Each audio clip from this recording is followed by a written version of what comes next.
Assalamualaikum warahmatullahi wabarakatuh. Selamat pagi semuanya. Selamat berjumpa lagi untuk siswa dan siswinya Pak Guru untuk kelas 6. Baik, pada materi hari ini anak-anakku semuanya kita akan belajar tema 1, selamatkan makhluk hidup. Subtema 1, tumbuhan sahabatku, pada pembelajaran keempat. Baik, anak-anakku semuanya, mari kita simak pembelajaran atau materi yang akan kita pelajari untuk hari ini. Nih, pertama kita ada wacana pembuka ini. Ya, kalau kita baca yaitu, tahukah kamu bahwa tumbuhan tidak saja bermanfaat sebagai sumber makanan bagi kehidupan makhluk hidup, akan tetapi ada manfaat lainnya dalam kehidupan kita. Jadi tumbuhan itu tidak hanya bermanfaat sebagai sumber makanan bagi kehidupan makhluk hidup, tetapi juga ada manfaat lainnya dalam kehidupan kita. Tahukah kalian manfaat-manfaat lainnya dalam kehidupan kita? Yuk kita cari tahu. Manfaat tumbuhan bagi kehidupan makhluk hidup. Diperhatikan baik-baik ya anak-anakku semuanya. Ini adalah manfaat tumbuhan bagi kehidupan makhluk hidup. Ini ada gambar tumbuhan, kemudian ada anak kecil atau manusia, kemudian ada binatang. Nah, ini tumbuhan selain bermanfaat sebagai sumber makanan, juga ini manfaatnya anak-anakku semuanya. Nah, tumbuhan dapat menghasilkan O2 atau oksigen. Dari tumbuhan kita bisa bernafas anak-anakku semuanya. Jadi semua yang kita hirup itu berasal dari tumbuhan. Oksigen yang kita hirup itu dari tumbuhan. Setelah kita hirup, kemudian kita mengeluarkan CO2 ataupun yang disebut dengan karbon dioksida. Itu. Jadi dari tumbuhan mengeluarkan oksigen, kita hirup untuk pernafasan kita, untuk binatang. Kemudian kita mengeluarkan karbon dioksida atau CO2 yang dihirup kembali oleh tumbuhan. Kemudian tumbuhan mengeluarkan kembali oksigen. Seperti itulah sirkulasinya semuanya, dari tumbuhan ke manusia atau binatang, dari binatang ke atau dari manusia juga ke tumbuhan. Jadi berputar untuk pernafasan kita. Anak-anakku semuanya, baik, untuk lebih jelasnya mari kita saksikan video berikut. Halo, assalamualaikum warahmatullahi wabarakatuh. Hari ini kita akan belajar mengenai manfaat tumbuhan bagi kehidupan makhluk hidup. Sudah siap belajar bersama? Yuk kita mulai. Tumbuhan bermanfaat bagi semua kehidupan makhluk hidup. Kira-kira manfaat tumbuhan bagi kita apa ya? Betul sekali, kita memerlukan oksigen untuk hidup, dan kebutuhan kita akan oksigen terpenuhi oleh tumbuhan. Tumbuhan mampu mengubah karbon dioksida menjadi oksigen yang kita gunakan untuk bernafas. Tapi sekarang ini banyak pohon-pohon di bumi hilang. Kenapa? Karena banyak penebangan liar. Jadi, tugas manusia adalah untuk melestarikan tumbuhan yang ada di bumi. Jadi, kita akan tetap dapat merasakan banyak manfaat dari tumbuhan. Nah, kira-kira apa saja ya manfaat tumbuhan bagi makhluk hidup? Adakah yang tahu? Yuk kita cari bersama-sama apa saja manfaat tumbuhan bagi kehidupan makhluk hidup. Yang pertama yaitu sebagai sumber makanan. Tanaman padi menjadi sumber bahan makanan pokok di Indonesia. Selain makanan pokok, buah-buahan dan sayuran dari tanaman juga merupakan makanan yang penting dan merupakan sumber gizi serta nutrisi lainnya. Yang kedua, tumbuhan sebagai serat untuk sandang. Hasil tanaman dapat diolah untuk menjadi bahan pakaian yang kita gunakan sehari-hari. Yang ketiga, sebagai bahan obat-obatan. Tanaman di sekitar kita banyak yang kita olah sebagai obat untuk menyembuhkan berbagai penyakit. Misalnya adalah tanaman kina yang kulit batangnya dapat diolah menjadi obat malaria. Yang keempat, sebagai sumber bahan bakar. Tanaman dapat diolah sebagai sumber bahan bakar alternatif untuk menggantikan bahan bakar minyak. Kemudian yang kelima yaitu sebagai sumber oksigen. Tanaman berfungsi menghasilkan oksigen yang terbentuk dari proses fotosintesis tanaman. Begitulah manfaat dari tumbuhan. Masih banyak loh. Nah, sekarang untuk materi selanjutnya kita akan belajar membuat kesimpulan ya anak-anakku. Mari kita perhatikan bagaimana caranya kita membuat kesimpulan. Kesimpulan merupakan sebuah gagasan. Perhatikan, ini merupakan sebuah gagasan yang tercapai pada akhir pembicaraan. Dengan kata lain, kesimpulan adalah hasil dari pembicaraan. Nah, jadi yang disebut kesimpulan itu merupakan sebuah gagasan yang tercapai pada akhir pembicaraan, atau bisa kita sebut kesimpulan adalah hasil dari pembicaraan itu ya. Ini kemudian perhatikan ada teks di paragraf 2. Perhatikan ini, seorang petani jagung memulai pembiakan tanamannya dengan menanam biji jagung. Setelah 3-4 hari bakal tanaman akan muncul di permukaan tanah. Tanaman jagung akan terus tumbuh menjadi besar. 3 hingga 3,5 bulan buah jagung dapat dipanen oleh petani. Buah jagung yang berbentuk seperti tongkol pada mulanya berupa sekuntum bunga. Nah, kita cari ide pokoknya. Kemudian kita lihat di kolom ide pokok. Nah, ini ide pokoknya yang kita dapatkan. Pembiakan jagung dimulai saat bijinya ditanam. Diperhatikan cara mencari ide pokok ada 5 langkah kemarin di materi di PB 3. Informasi, kemudian perhatikan tiap-tiap kalimat, kemudian ditandai. Masih ingat anak-anakku semuanya? Nah, itu. Setelah itu kita dapatkan ide pokoknya. Pembiakan jagung dimulai saat bijinya ditanam. Kemudian setelah itu baru kita dapat menyimpulkan atau membuat suatu kesimpulan setelah ide pokok kita dapatkan seperti ini. Perhatikan, ide pokoknya adalah pembiakan jagung dimulai saat bijinya ditanam. Dan kita dapatkan kesimpulannya dari pembicaraan paragraf 2 ini dengan ide pokoknya. Kemudian kesimpulannya, jagung berkembang biak melalui biji. Jadi kita kumpulkan informasinya, kita dapatkan ide pokoknya, kemudian kita buat kesimpulannya seperti jagung berkembang biak melalui biji.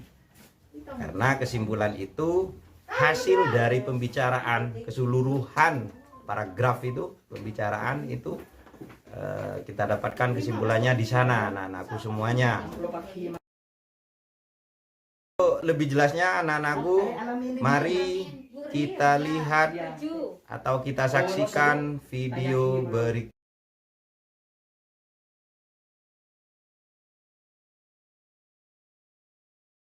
Halo teman-teman, selamat datang ya di kesimpulan paragraf.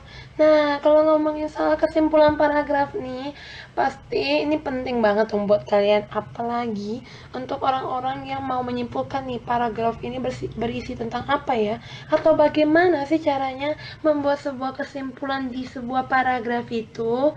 Nah, yuk kita mulai langsung aja teman-teman.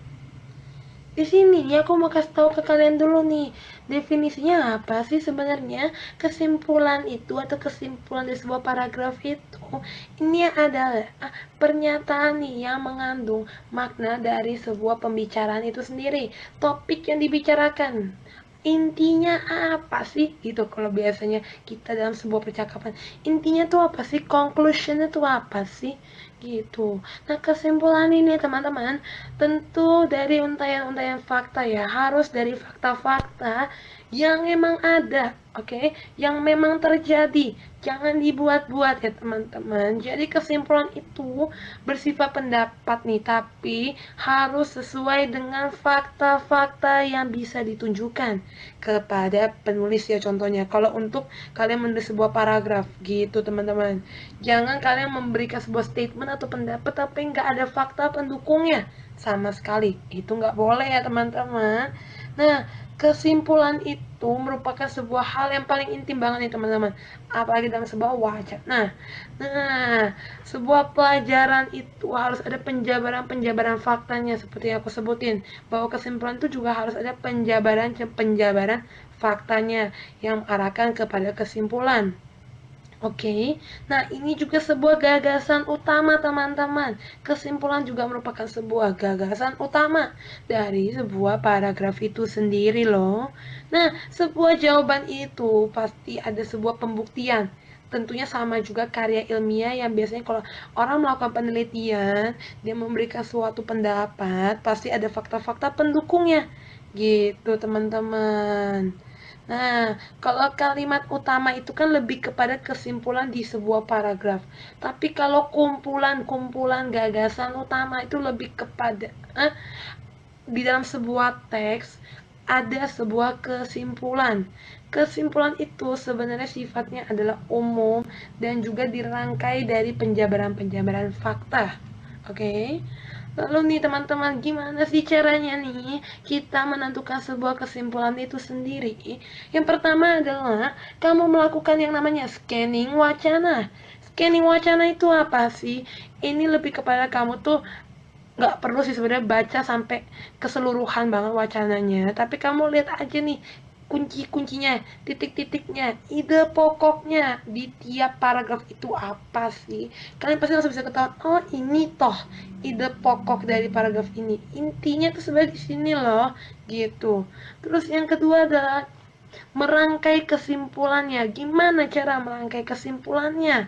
Oke, cara yang pertama adalah generalisasi, atau yang kedua adalah analogi gitu teman-teman. Nah, teknik generalisasi ini apa sih?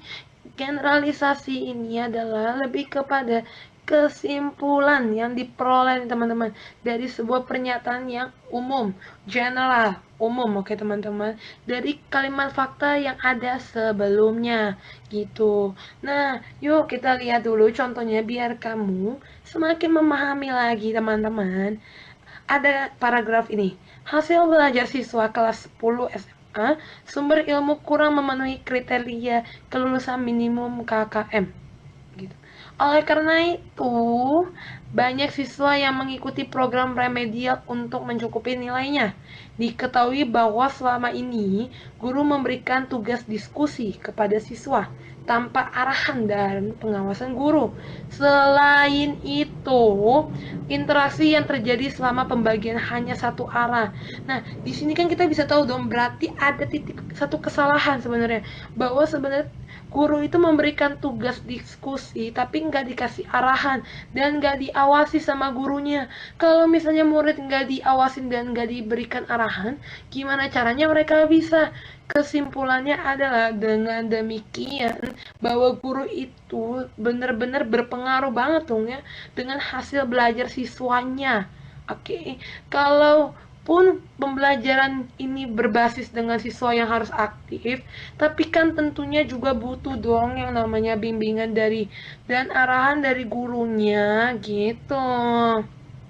Nah, ini teknik analogi nih, ini lebih kepada membandingkan antara dua hal, oke. Di sini ada nih, Oke, jadi sini adalah aku bacakan ya. Hidup itu ibarat sebuah perjalanan yang memiliki tujuan. Ketika ingin memutuskan untuk pergi ke suatu tempat, maka untuk meraihnya kita harus bergerak. Akan ada orang lain yang memiliki tujuan yang sama dalam menuju tempat tersebut. Namun, pada akhirnya masing-masing akan sampai pada waktu yang berbeda-beda. Hal ini karena dipengaruhi oleh banyak hal. Pemilihan angkutannya yang akan mempengaruhi waktu kita. Entah itu sebenarnya kita akan menggunakan apa nih. Entah itu akan kita yang tiap hari belajar setiap hari untuk mencapai tujuan, atau kita itu hanya bermalas-malasan. Maka tujuan yang akan kita capai pun akan lama gitu. Terus angkutan umum itu relatif lebih lama dibandingkan mengendarai angkutan pribadi. Selain itu, perbedaan jarak antara rumah dengan tujuan kita juga akan mempengaruhi rutenya juga. Jadi, kesimpulan ini apa sih? Jadi kan ibarat kata hidup itu sama kayak perjalanan. Kita harus punya tujuan, cepat atau lambatnya itu seperti apa buat kita bisa meraih sebuah tujuan itu. Itu semuanya, teman-teman, tergantung sama diri kita sendiri. Kita ingin cepat untuk maju atau kita ingin tetap seperti ini. Gitu, teman-teman. Nah, itulah kesimpulannya. Nah, inilah cara menentukan kesimpulannya. Yang pertama, langsung mengambil kalimat kesimpulan dalam sebuah paragraf itu. Oke, ada kata-kata jadi, dengan demikian, oleh sebab itu, dan sebagainya. Yang kedua adalah menggabungkan antara kalimat utama dengan kesimpulannya atau simpulannya di akhir kalimat atau akhir paragraf. Oke, terus juga nih mencari sebab akibat atau akibat sebab di dalam sebuah paragraf itu sendiri nih teman-teman. Dan yang terakhir adalah jawaban dari ide pokok itu. Gitu teman-teman. Nah teman-teman, terima kasih. Baik anak-anakku, untuk materi selanjutnya yaitu pembelajaran di bidang PPKN tentang nilai-nilai Pancasila di PB 4 ini ya, nilai-nilai Pancasila. Untuk itu, untuk lebih jelasnya, mari kita simak kembali video berikut ini.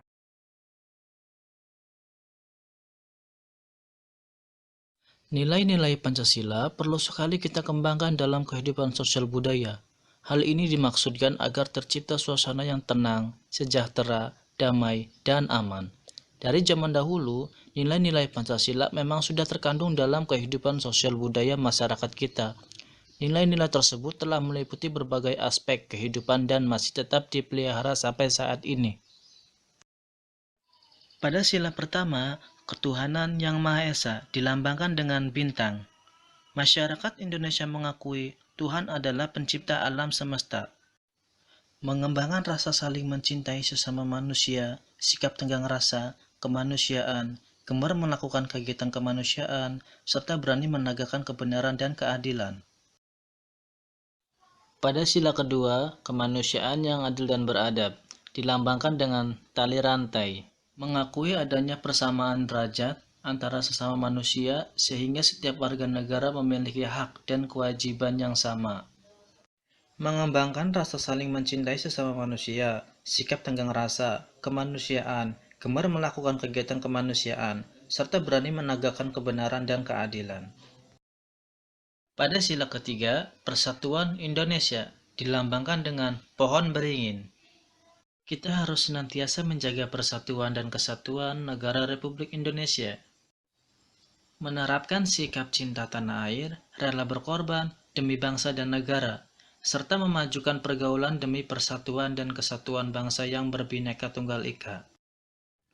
Pada sila keempat, kerakyatan yang dipimpin oleh hikmah kebijaksanaan dalam permusyawaratan perwakilan dilambangkan dengan pala banteng. Kita harus mengutamakan kepentingan umum di atas kepentingan pribadi dan golongan, tidak memaksakan kehendak kepada orang lain, serta mengutamakan budaya musyawarah dan menyelesaikan masalah dengan diliputi oleh semangat kekeluargaan. Pada sila kelima, keadilan sosial bagi seluruh rakyat Indonesia dilambangkan dengan padi dan kapas. Kita harus menghindarkan diri dari sifat pemborosan, selalu bergaya hidup mewah, dan perbuatan-perbuatan yang merugikan kepentingan umum. Selalu bekerja keras dan menghargai hasil kerja keras orang lain sangat dibutuhkan dalam mewujudkan sikap kebersamaan. Lalu senantiasa mengembangkan sikap adil terhadap sesama, menghormati hak orang lain, serta menolong dan menghargai orang lain. Setelah kalian mendengarkan semua penjelasan materi kita hari ini, saatnya kalian mengerjakan tugasnya. Seperti biasa, tugas Pak Guru buat Google Form dan soal-soalnya Pak Guru buat acak untuk menghindari kalian belajar kelompok. Nah, jadi belajar masing-masing di rumah, usahakan seperti itu. Untuk mengerjakan tugasnya akan Pak Guru kirim lewat grup WA.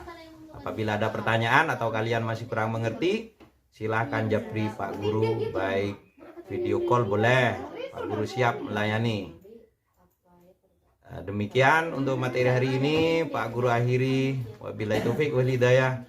Wassalamualaikum warahmatullahi taala wabarakatuh. Tetap semangat.